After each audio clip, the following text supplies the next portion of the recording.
وی کرکټران غو ډیر زیات دي تاسو پاکستان کې ډیر دي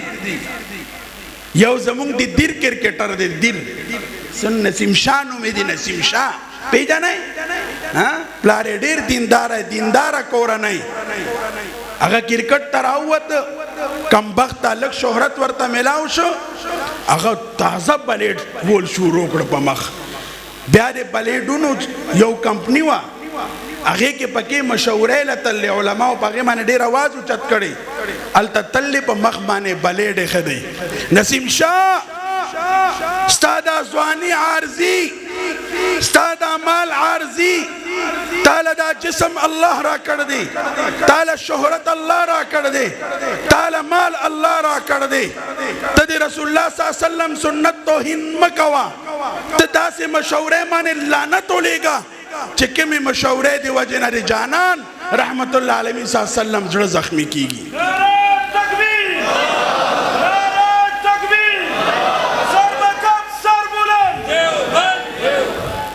دا عارضی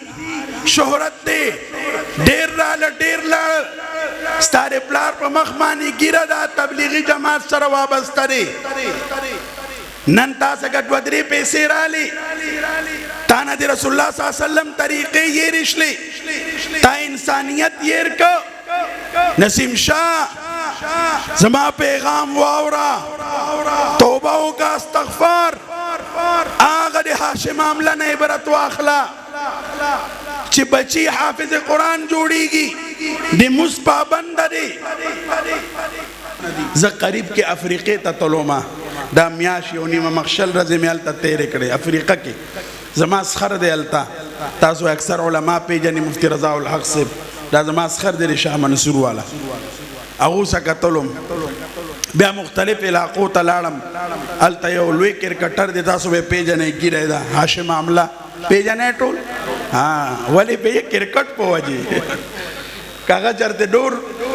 مولا وې لاسته تاسو نه پیژنده خو کرکټ په وجې دا ټول اکثر چې دی زموږ د حضرت صاحب رحمت الله علیه مریدان دي پوره خاندان یې د حضرت صاحب مرید دی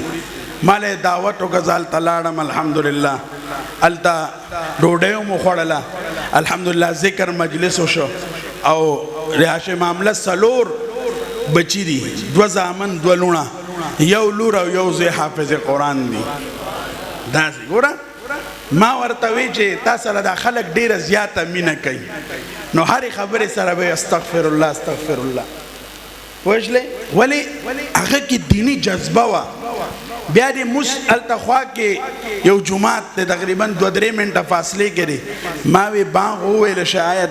دی به موز لځي که به نه ځي ما ته یې وی حضرت انګریزی کې وی ما سره ترجمانانو وی موزله په خپله یې ګاډی وچلو زه یې پکې کېنولم لاړو ښه آرام سره هغه استقامت سره موز وکړه بیا واپس رالو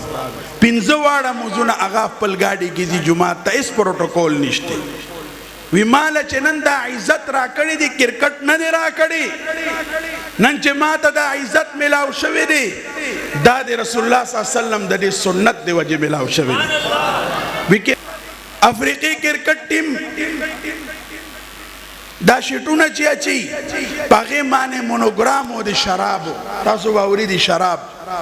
هغې پسې شاته کروڑ $100 هغو له ورکولي هاشم عامله ورته وي